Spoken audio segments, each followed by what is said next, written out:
Welcome to imagine point YouTube channel. तो मैं आज फिर से जी मेंस एडवांस और नीट वाले बच्चों के लिए मैं आज एक छोटा सा टॉपिक लेके आया हूँ और अब मैं आपको जो नॉलेज दूंगा वो टॉपिक वाइज चलेगा।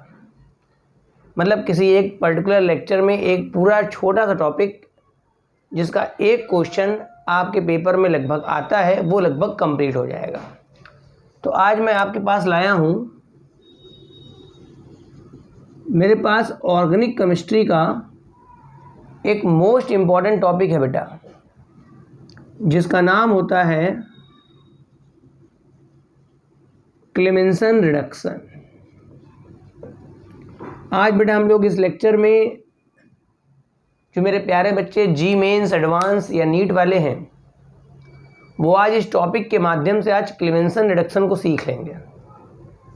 तो चालू करते हैं अपने टॉपिक को, जिसका नाम है क्लेमेंसन रिडक्शन। और ये है क्या वो बताता हूँ। पहली बात तो मेरे पास अगर कोई भी कंपाउंड जो एल्डिहाइड हो या कीटोन हो, मतलब क्लेमेंसन रिडक्शन कहाँ पे आपको अप्लाई करना है वो बता रहा हूँ। मेरे पास कोई भी कंपाउंड या तो जो एल्डिहाइड हो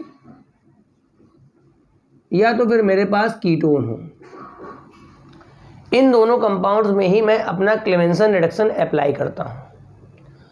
और दोनों में ही मेरे पास होता है C double bond O group. अगर इस C डबल बॉन्ड में एक भी कहीं पर H लग गया तो एल्डिहाइड हो जाएगा, दोनों साइड H लग गया तब तो एल्डिहाइड ही है। एक R एक H लग गया तब भी एल्डिहाइड। अगर दोनों R लग गए यहाँ पर अगर दोनों R लग गए तो मेरे पास मॉलिक्यूल क्या हो जाएगा, कीटोन। तो ओवरऑल इस बात का विशेष ध्यान रखेंगे कि मेरे पास जो कंपाउंड हो जिस पर मेरे को अपना क्लेमेंसन रिडक्शन लगाना हो वो या तो एल्डिहाइड हो या तो बेटा कीटोन हो। इनके अलावा ध्यान करके भी किसी कंपाउंड में अप्लाई नहीं करेंगे। अब क्या होता है क्लेमेंसन रिडक्शन? मेरे पास कोई भी एल्डिहाइड कीटोन होगा, इसको मैं दूंगा अपना जिंक अमलगम। जिंक को मैं पारे में घोल लेता हूं, उसका नाम है जिंक अमलगम। और बिल्कुल ध्यान रखेंगे कंसंट्रेट HCl देना है, डाइल्यूट HCl बिल्कुल भी नहीं देना है, कंसंट्रेट HCl देना है। In presence of dilute HCl यहां पर एल्डोल कंडेंसेशन लग जाएगा। इस वजह से आप बिल्कुल ध्यान रखें, ये बिल्कुल ध्यान रखें मेमोरी में, कंसंट्रेट। कुछ टीचर पढ़ा तो देते हैं मगर जो कंडीशंस जो नहीं बदलनी चाहिए उसका ध्यान नहीं रखते हो, तभी आपका क्वेश्चन पेपर में गलत होता है, आप नीचे आ जाते हैं थोड़ा से। तो जिंक अमलगम के साथ कंसंट्रेट HCl, तो जिस जगह पे मेरे पास CO ग्रुप होगा भाई मेरे पास ये CH2 में कन्वर्ट हो जाएगा। मतलब जिस जिस जगह पे मेरे पास कार्बोनिल ग्रुप होगा वो कन्वर्ट हो जाएगा CH2 में। मैं अपने कुछ एग्जाम्पल पहले बताता हूँ, फिर कुछ विशेष एग्जाम्पल जो कंपटीशन लेवल के लिए हैं। मान लो मैंने ले लिया एसिटाल्डिहाइड, C डबल बॉन्ड हो के एक तरफ बेटा CH3 कर दिया, एक तरफ बेटा H कर दिया। इसका नाम एसिटाल्डिहाइड, इसको मैंने दिया क्लेमेंसन अपचयन। ये है मेरे पास जिंक अमलगम, विशेष ध्यान रखेंगे कंसंट्रेट HCl। तो जिस जगह पे मेरे पास CO ग्रुप है वहाँ जैसे ही मैं CH2 करूँगा तो ये मेरे पास CH2 हो गया। ये पहले वाला मेथिल ऐसे लगा हुआ, ये H ऐसे लगा हुआ है, तो ये भी तो बेटा मेथिल हो गया। आप देखिए CH3 जुड़ करके फाइनली मेरे पास बन गया C2H6। ओवरऑल रिजल्ट ये भी देखने को आ रहा है कि क्लेमेंसन रिडक्शन का जो मेरे पास प्रोडक्ट है वो एल्केन बनता है।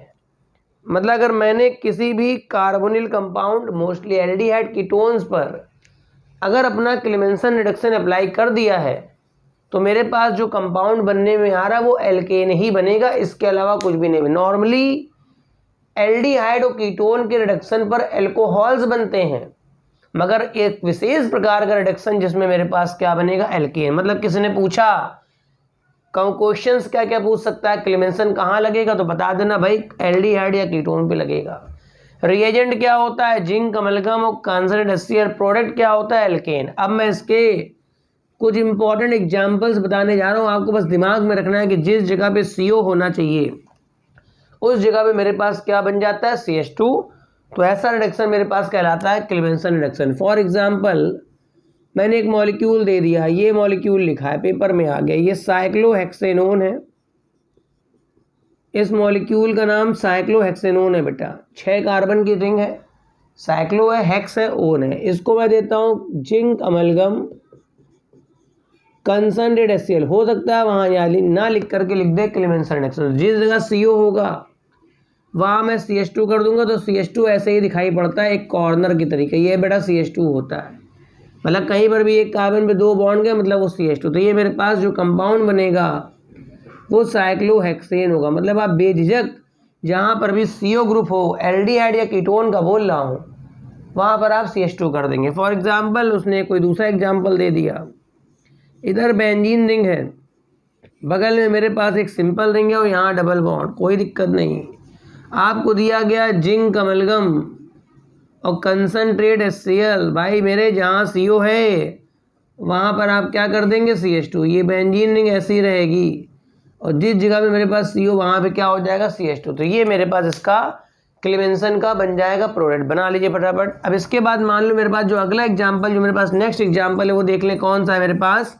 मैं एक कंपाउंड लिखता हूँ यहाँ पर C डबल बॉन्ड O, फिर यहाँ जाके C डबल बॉन्ड O, मेरे पास OH। अब आप देखिए इस मॉलिक्यूल में मेरे पास 2 प्रकार के फंक्शनल ग्रुप हैं। बहुत से बच्चों को लिखाया गया कि CO पे लगा देना, नहीं, CO अगर एल्डिहाइड कीटोन का होगा तो लगेगा। तो देखिए ये मेरे पास जो ग्रुप है वो कार्बोक्सिलिक एसिड है, इस पर क्लेमेंसन आप अप्लाई नहीं करेंगे। हाँ मेरे पास CO ग्रुप ये लगा हुआ है तो यहाँ CO होगा, वहाँ मैं CH2 कर दूंगा। बाकी ये ग्रुप मेरे पास ऐसे रहेगा आफ्टर क्लेमेंसन, मतलब जिंक अमलगम और कंसनट्रेट HCl के साथ। मान लो मेरे को दिया गया है NO2, उसके बाद CH double bond CH single bond C double bond OH।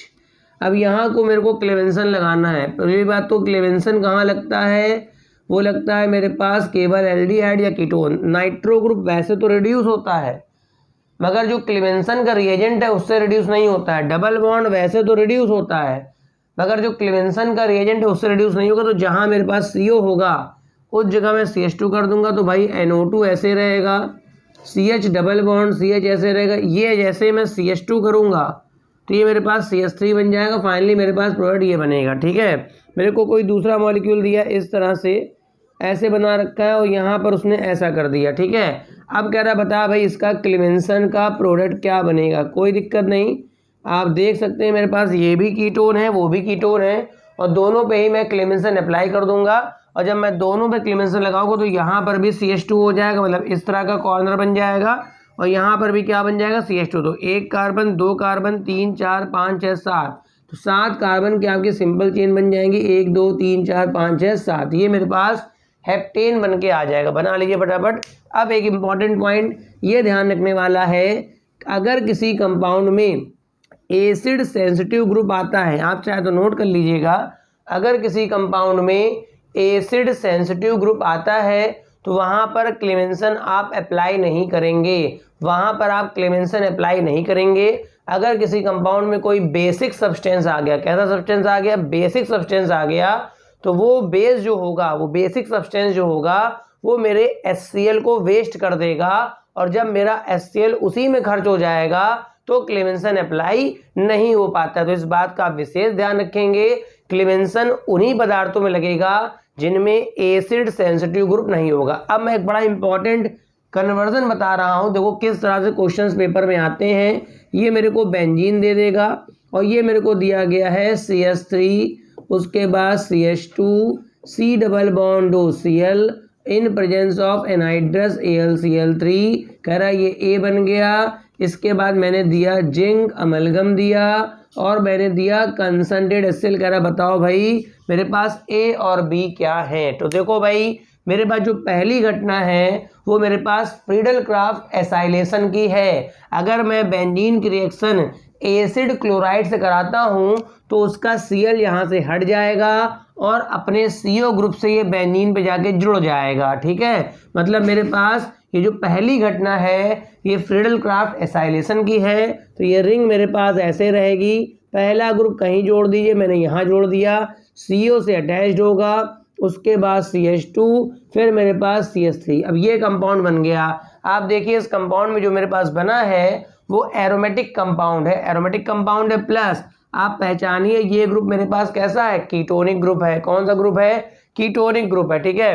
तो कीटोन पे ही तो क्लेमेंसन लगता है या एल्डिहाइड पे लगता है। तो जिस जगह पे मेरे पास CO ग्रुप होगा वो क्या बन जाएगा, CH2। तो बेंजीन रिंग बेटा ऐसे रहेगी और इस जगह पे मेरे पास CH2 हो जाएगा, इस जगह मेरे पास CH2, ये CH3, मेरे पास प्रोपिल बेंजीन बन गया। क्या बन गया, प्रोपिल बेंजीन, ठीक है। बना लीजिए फटाफट जल्दी से। तो इस तरह से जो मैंने आपको सिखाया है आज के टॉपिक में, क्लेमेंसन रिडक्शन बड़ा इंपॉर्टेंट है, CO ग्रुप पे लगता है जिसमें एल्डिहाइड कीटोन होता है, इसके अलावा किसी भी CO पे नहीं लगेगा। अगर आपके कंपाउंड में कोई बेसिक सब्सटेंस है जैसे NH2 ग्रुप लगा हुआ है, साथ में OH लगा है जिसके पास लोन पेयर है जो एसिड को नुकसान पहुंचा सकता है, तो उस कंपाउंड पे क्लेमेंसन कभी नहीं लगेगी, क्योंकि एसिड तो बेस पे जाके वेस्ट हो जाएगा। उसके बाद मैंने आपको खूब सारे क्वेश्चंस बताए हैं कि कैसे कैसे क्लेमेंसन अप्लाई करनी है। अगर साथ में कार्बोनिल कंपाउंड के साथ में अगर कोई दूसरा रेड्यूसिबल ग्रुप है तो उस पर क्लेमेंसन का कोई इफेक्ट नहीं पड़ता है। तो उम्मीद है आपको ये क्लेमेंसन रिडक्शन पूरा समझ में आ गया होगा।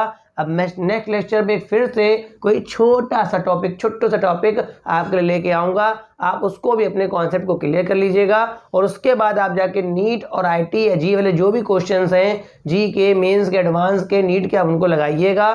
तो जहाँ जहाँ क्लेमेंसन लग रही होगी वो आपका आराम से सॉल्व हो जाएगा। Thank you for watching.